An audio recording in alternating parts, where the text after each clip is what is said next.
Oke, oke. Jadi Nasdem Kang apakah santai saja karena memang tidak akan mungkin untuk 2024 di putaran pertama ini bahwa tidak akan mungkin AHY direbut oleh PD Perjuangan, jadi santai aja.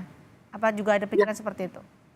memang sekali lagi sampai hari ini koalisi perubahan dan persatuan tidak ada masalah apapun.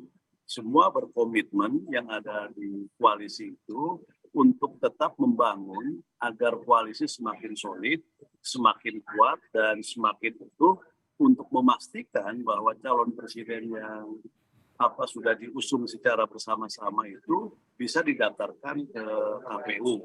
Komunikasi di antara sesama koalisi juga berjalan dengan baik, transparan, tidak ada hambatan.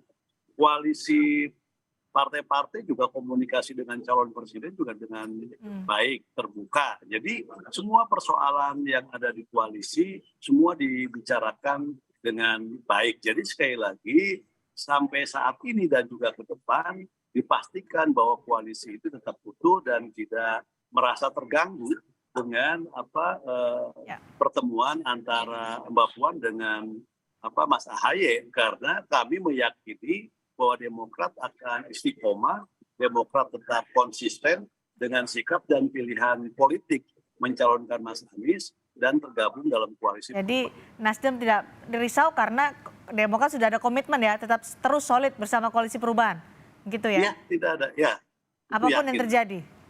Apapun yang terjadi. Oke, apapun yang terjadi.